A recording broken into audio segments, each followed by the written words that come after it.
Assalamualaikum warahmatullahi wabarakatuh. Sebelumnya izin memperkenalkan diri, saya Khairuni Yasmin dengan NPM 231303448.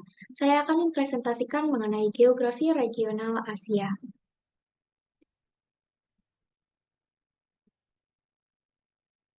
Nah, jadi sebelum kita memasuki tentang letak astronomis dari benua Asia, kita semua akan membahas tentang umumnya dari benua Asia. Benua Asia ini merupakan benua yang paling besar dan terluas di permukaan bumi ini atau di dunia kita ini. Eh, Luas dari benua Asia ini mencapai kurang lebih 44 juta ribu kilometer persegi. Benua Asia ini dijuluki sebagai benua kuning. Simbol kuning pada benua Asia bukan melainkan tanpa alasan, tetapi karena penduduk Asia sebagian besar memiliki kulit yang berwarna kekuningan, khususnya itu dari ras Mongoloid.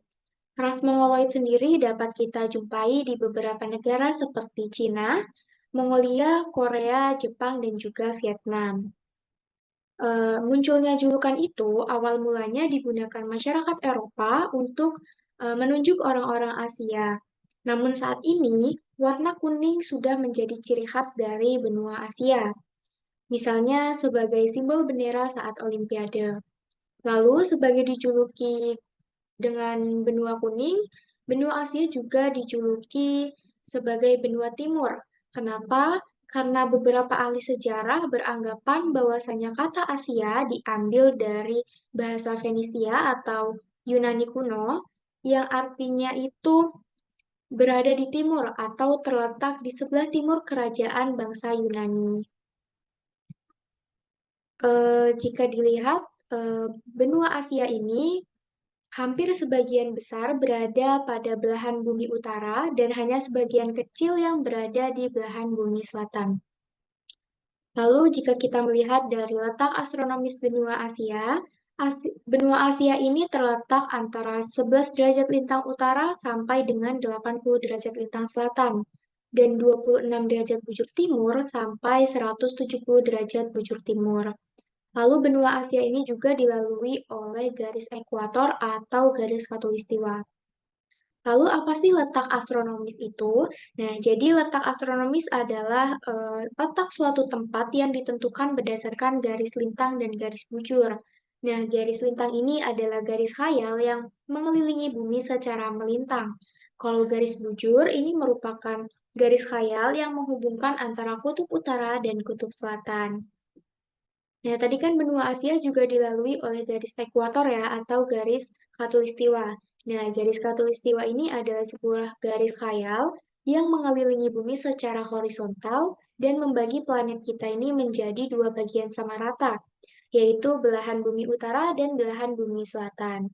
Lah, letak garis ekuator atau garis khatulistiwa ini tepat berada pada 0 derajat, lintang 0 derajat.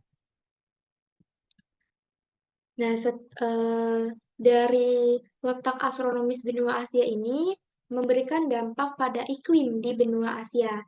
Nah, di benua Asia ini terdapat beberapa iklim yang berbeda di berbagai wilayahnya, yaitu Asia bagian utara ini memiliki iklim kontinental yang ekstrim, lalu Asia Barat memiliki iklim gurun dan Mediterania, Asia Tengah memiliki iklim kontinental kering, Asia Timur memiliki iklim subtropis, lalu Asia Selatan dan Asia Tenggara memiliki iklim tropis.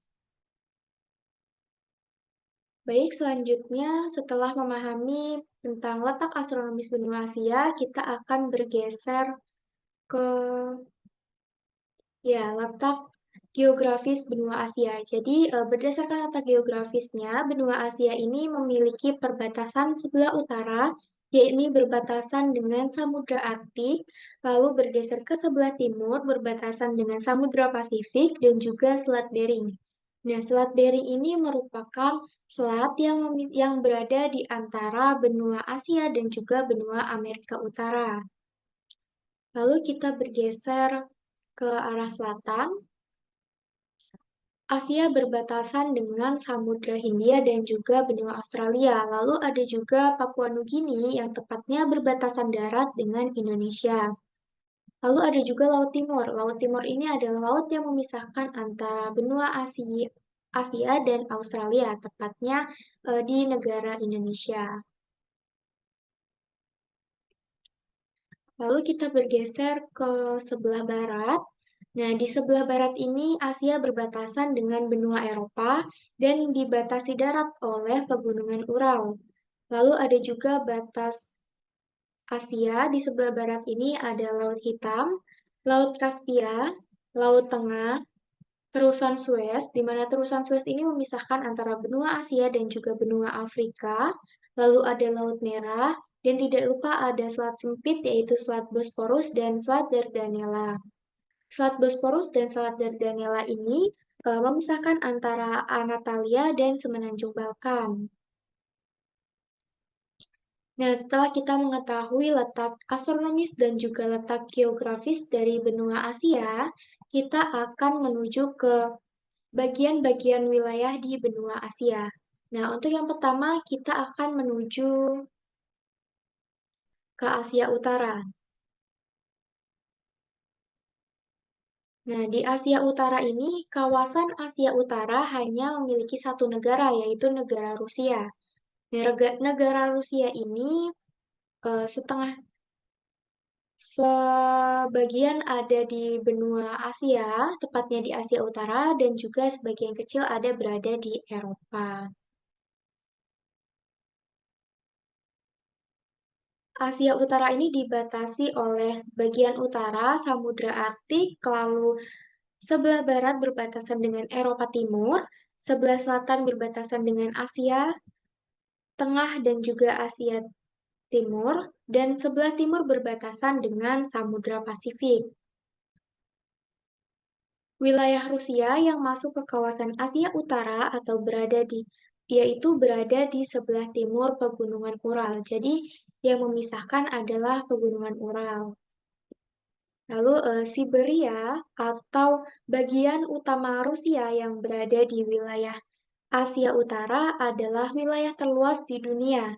Dan ini berarti memiliki keberagaman iklim, dimulai dari tundra di bagian utara hingga hutan taiga di bagian selatan. Hal ini juga didasari oleh faktor bahwasanya Rusia ini berdekatan dengan kutub utara. Nah, Rusia ini memiliki banyak cadangan minyak dan gas alam, lalu ada juga mineral dan hutan yang sangat besar di wilayah Asia Utara ini. Sumber daya alam ini menjadi tulang punggung ekonomi Rusia. Wilayah ini didominasi oleh dataran tinggi dan dataran rendah yang luas, serta juga banyak sungai besar. Rusia di bagian Asia Utara ini, terutama Siberia, dikenal dengan iklim kontinental yang ekstrim, yaitu perbedaan suhu antara musim panas dan musim dingin yang sangat besar. Jadi musim dingin sangat dingin dan panjang, sementara musim panas relatif singkat. Sebagian besar populasi di wilayah Rusia ini sebenarnya berada di bagian Eropa. Namun, karena pusat-pusat perkembangan ekonomi, politik, dan budaya utama Rusia ini terletak di bagian barat yang termasuk dari benua Eropa. Jadi di bagian Rusia yang berada di Asia Utara ini hanya berisi sebagian besar hutan, lalu dataran tinggi dan dataran rendah, dan padang tundra, dan lain sebagainya. Untuk populasi-populasinya itu berada di Rusia yang di benua Eropa.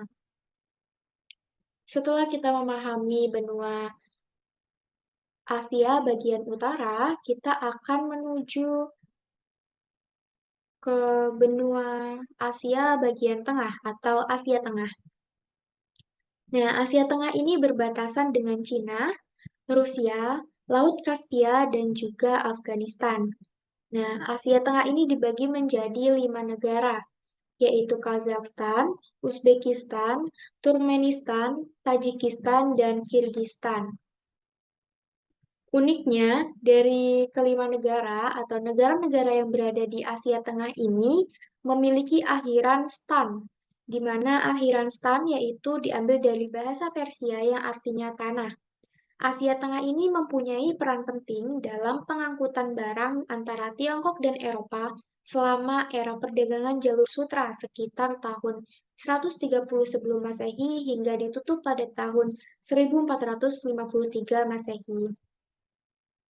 Nah, Asia Tengah ini memiliki iklim kontinental kering, di mana iklim kontinental kering yaitu jenis iklim yang dicirikan oleh musim panas yang panas dan kering, serta musim dingin yang dingin dan juga bersalju. Nah, kondisi iklim di Asia Tengah sendiri ini sangat kering dan curah hujannya tidak memadai. Hal ini menyebabkan ketergantungan yang tinggi pada sungai Shirdarya dan Amudarya untuk keperluan irigasi. Wilayah ini secara keseluruhan juga mengalami musim panas yang terik dan musim dingin yang sejuk. Dengan banyak sinar matahari yang banyak dan curah hujan yang sedikit, mengakibatkan kelangkaan air. Hal tersebut menjadi penyebab tidak meratanya persebaran penduduk di wilayah Asia Tengah ini. Kebanyakan orang akan memilih tinggal di sepanjang tepi sungai yang subur atau di bawah kaki gunung yang subur di bagian tenggara. Nah, jika dilihat di sini, di Asia Tengah ini ada beberapa negara yang tidak memiliki laut, yaitu seperti Uzbekistan, Tajikistan, dan juga Kirgistan. Nah, di Asia Tengah ini juga memiliki 5 kelompok etnis terbesar di Asia Tengah, yakni eh, etnis Uzbekistan, Kazakh, Tajik, Turkmenistan, dan Kirgiz.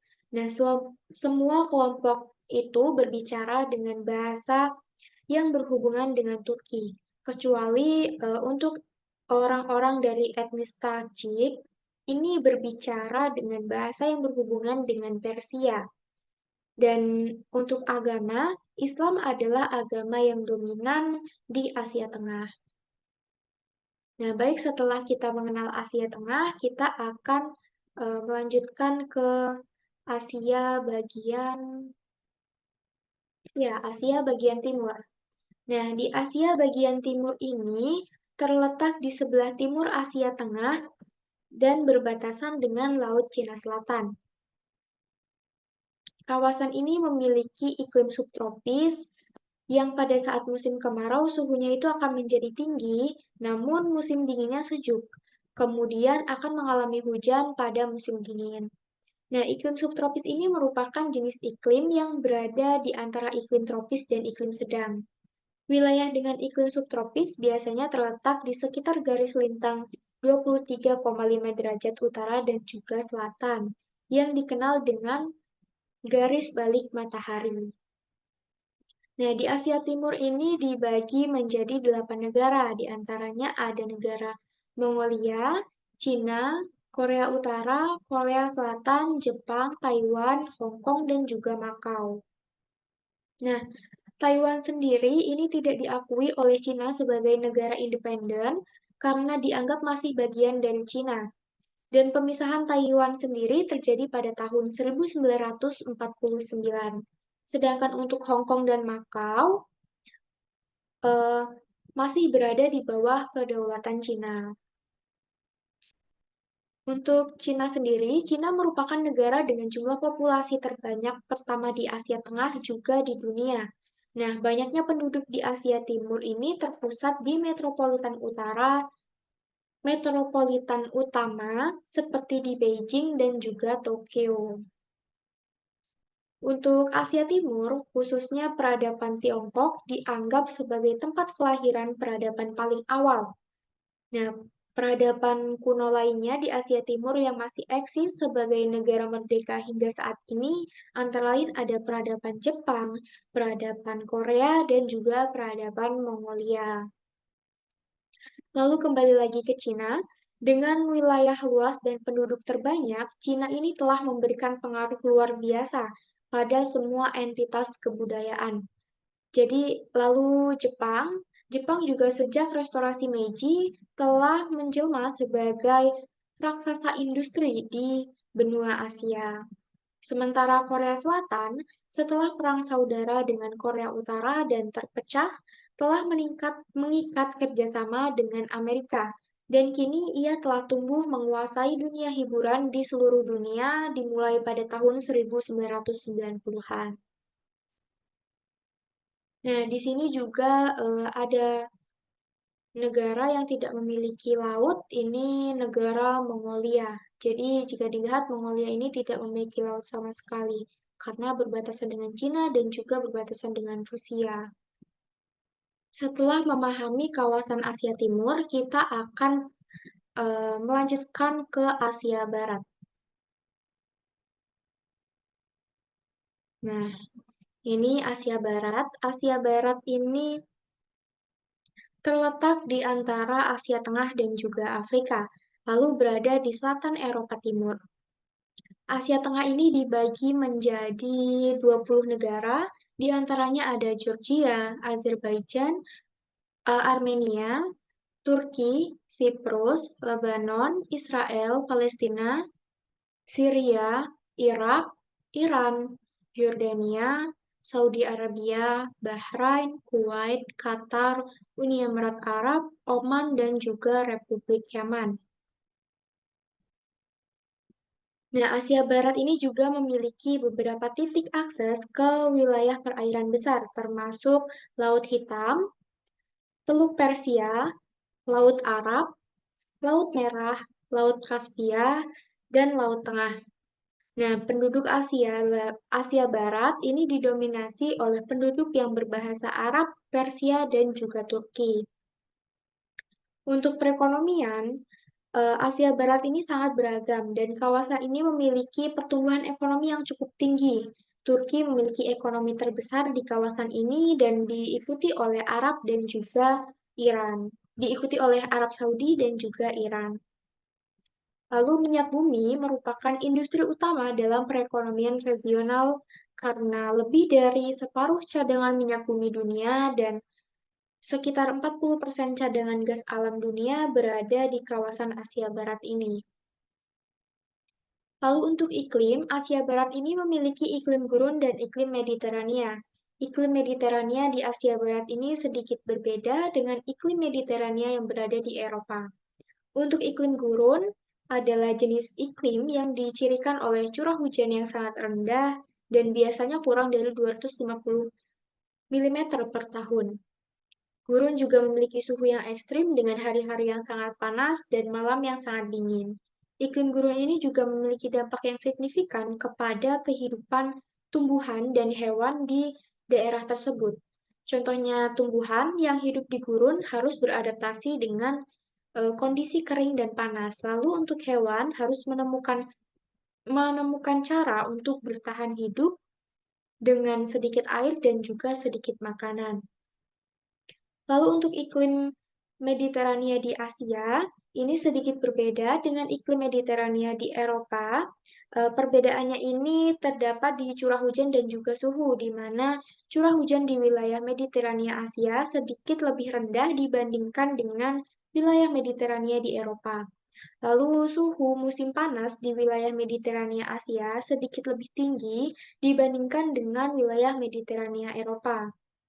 Nah, beberapa negara atau wilayah yang mencakup iklim Mediterania di Asia ini yaitu wilayah Turki, terutama bagian barat dan selatan Turki, lalu Yunani, terutama bagian selatan Yunani, lalu Siprus, yaitu seluruh Siprus, Lebanon, lalu Israel, yaitu bagian tengah dan selatan Israel, lalu Syria, sebagian barat,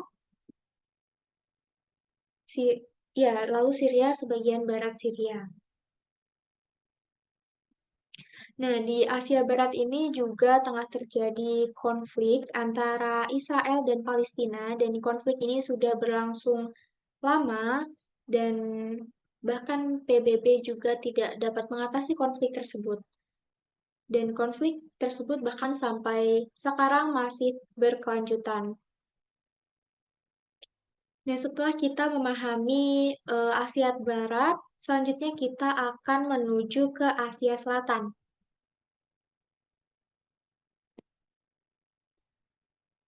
Nah, untuk Asia Selatan, wilayah ini dibatasi oleh tiga perairan, yaitu Samudra Hindia di selatan, lalu ada Teluk Benggala di timur, dan juga Laut Arab di di bagian barat. Nah, Asia Selatan ini dibagi menjadi 7 negara, yaitu Afghanistan, Pakistan, India, Nepal, Bhutan, Bangladesh, dan Sri Lanka. Nah, jika dilihat dari bagian-bagian negara di India ini, ada beberapa negara yang tidak memiliki laut, yaitu seperti Afghanistan, Nepal, dan juga Bhutan. Negara-negara ini tidak memiliki laut sama sekali.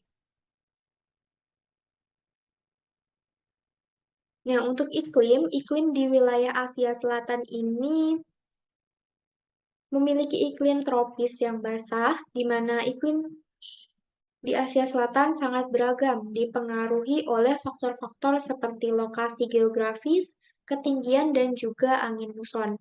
Nah, secara umum, Asia Selatan ini dibagi menjadi 3 zona iklim tropis utama, yakni yang pertama iklim tropis basah, meliputi wilayah pesisir selatan India, Sri Lanka, dan juga Bangladesh dengan ciri-ciri iklim tropis basah ini suhu hangat sepanjang tahun dengan suhu rata-rata bulanan di atas 18 derajat Celcius.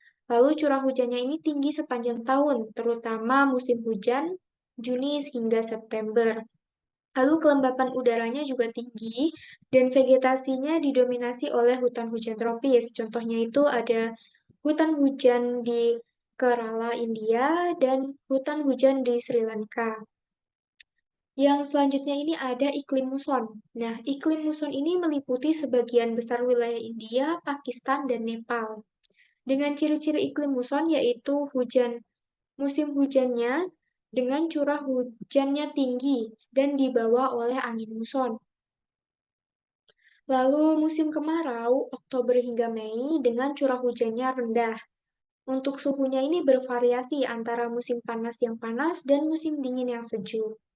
Lalu untuk vegetasinya ini bervariasi mulai dari padang rumput hingga hutan gugur.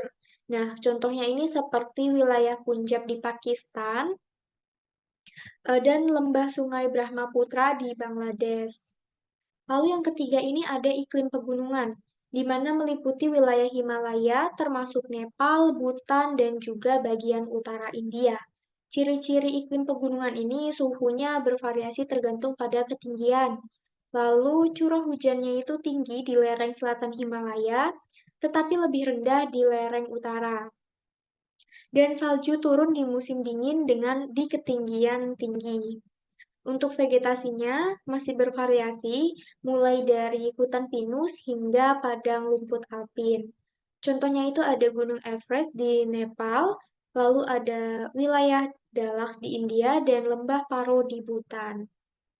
Nah, untuk orang-orang di wilayah Asia Selatan ini bersatu oleh pandangan budaya dan etika yang sama.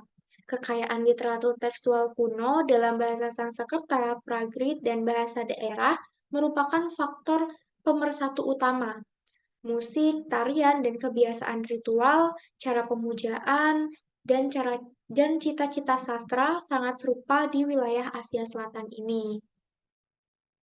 Setelah kita memahami mengenai Asia Selatan, selanjutnya dan yang terakhir kita akan eh, ke wilayah Asia Tenggara. Nah, di sini wilayah Asia Tenggara berada atau terletak di utara benua Australia. Nah, di wilayah ini mencakup beberapa negara kepulauan dan kepulauan yang membentang antara belahan bumi utara dan selatan, dan menjadikan satu-satunya wilayah Asia yang dilalui oleh garis khatulistiwa. Nah, jadi wilayah Asia Tenggara ini dilalui garis khatulistiwa, tepatnya berada di negara Indonesia. Nah, negara Wilayah Asia Tenggara sendiri ini dibagi menjadi 11 negara. Di sini ada Laos, Thailand, Myanmar, Kamboja, Vietnam, Brunei Darussalam, Malaysia, Singapura, Indonesia, dan Timor Leste, dan juga Filipina. Di wilayah Asia Tenggara ini ada dua negara kepulauan, yaitu Filipina dan juga Indonesia. Selain dibagi menjadi 11 negara, di wilayah Asia Tenggara ini, 11 negara ini membentuk satu kerjasama regional yang bernama ASEAN atau disebut dengan Association of Southeast Asian Nation. Jadi kerjasama negara-negara di kawasan Asia Tenggara. Lalu yang mencirikan Asia Tenggara adalah sejumlah kepulauan dengan mencirikan geografis. Ya, geografis di Asia Tenggara dan Kepulauan Indonesia adalah yang terbesar di dunia dan merupakan rumah bagi gunung berapi aktif terbesar di dunia. Lalu seluruh Asia Tenggara termasuk dalam zona iklim tropis dan subtropis dengan sebagian besar wilayah menerima jumlah curah hujan tahunan yang cukup besar. Bentang alam di Asia Tenggara dicirikan oleh 3 elemen fisik yang bercampur, yakni pegunungan, dataran rendah dan tinggi, serta air laut dangkal dan sistem drainase yang luas.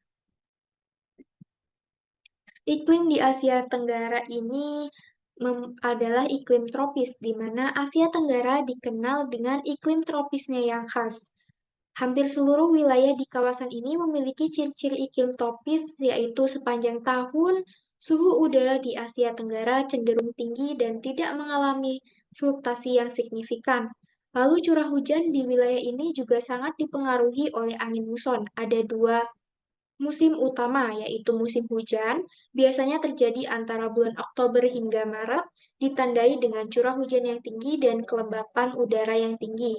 Lalu musim kemarau terjadi di antara bulan April hingga September dengan curah hujan yang lebih rendah. Nah, udara di Asia Tenggara ini umumnya lembab, terutama saat musim hujan. Untuk durasi penyinaran matahari ini juga cukup panjang sepanjang tahunnya dan mendukung pertumbuhan tanaman.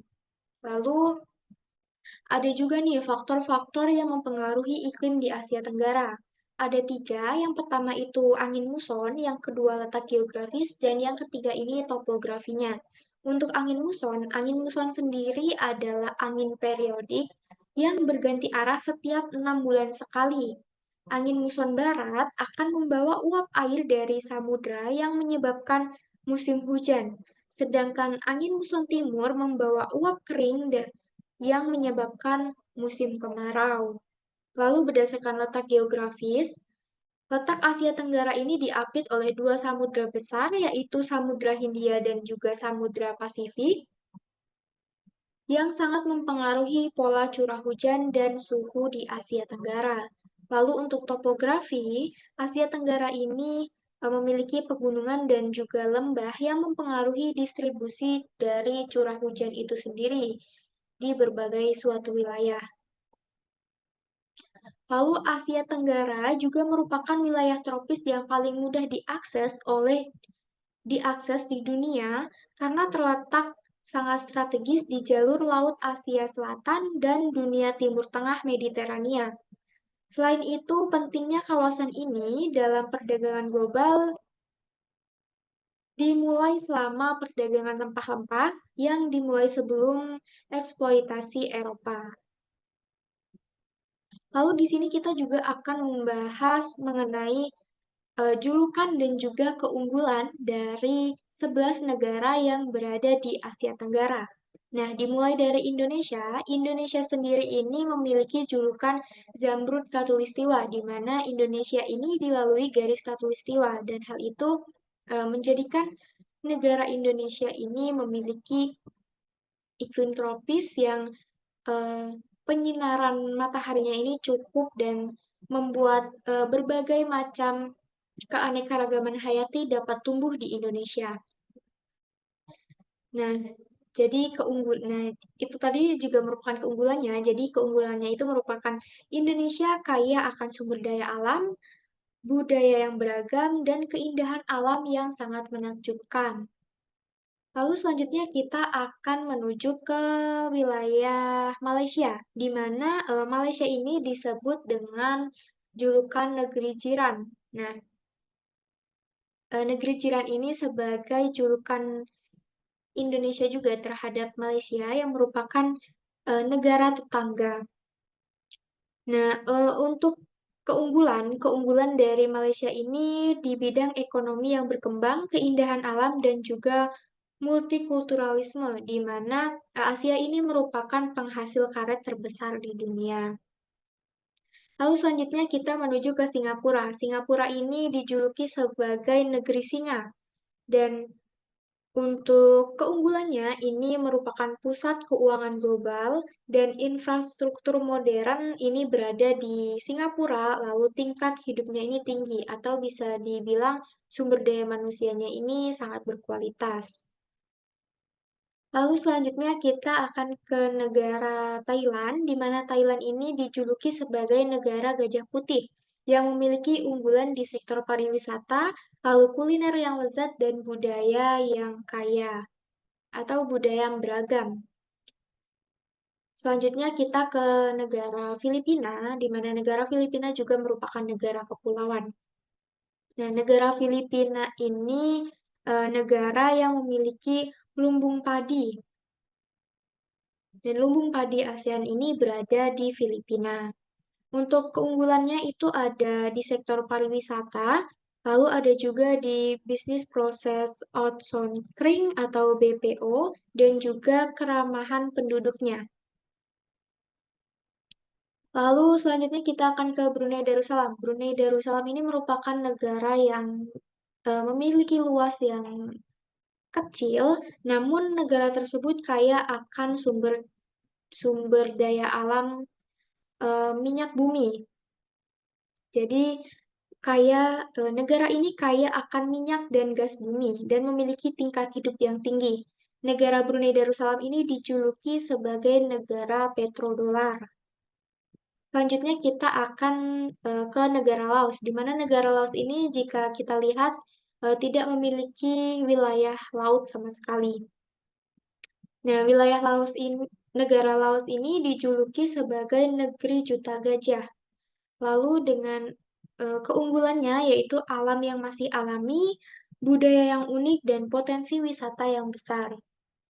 Selanjutnya kita akan ke negara Myanmar, di mana negara Myanmar ini dijuluki sebagai negeri tanah emas. Dengan keunggulannya, kaya akan sumber daya alam, warisan budaya yang kaya, dan potensi wisatanya. Lalu kita akan ke Kamboja. Nah, negara Kamboja ini negara yang dijuluki sebagai negara Angkor Wat. Dengan keunggulan itu, kuil Angkor Wat yang megah, kuil kamar yang unik, dan juga potensi wisata yang terus berkembang. Nah, setelah negara Kamboja, kita akan ke Vietnam, di mana Vietnam ini dijuluki sebagai negara naga biru. Dengan keunggulannya di sektor pertumbuhan ekonomi yang sangat pesat, lalu kuliner lezat, dan sejarah yang panjang. Nah, selanjutnya yang terakhir ini kita akan menuju ke Timor Leste. Timor Leste ini berbatasan dengan daerah Indonesia, dengan daerah Indonesia. Timor Leste ini dikenal dengan julukan Bumi Lorosei, yang artinya itu bumi dua matahari. Dengan keunggulannya itu keindahan alam Timor Leste yang kaya akan pantai-pantai yang indah dan pegunungan yang menawan. Baik, ini saja yang dapat saya sampaikan pada kesempatan kali ini. Terima kasih yang sudah mendengarkan pemaparan saya dari awal hingga akhir. Saya akhiri, wassalamualaikum warahmatullahi wabarakatuh.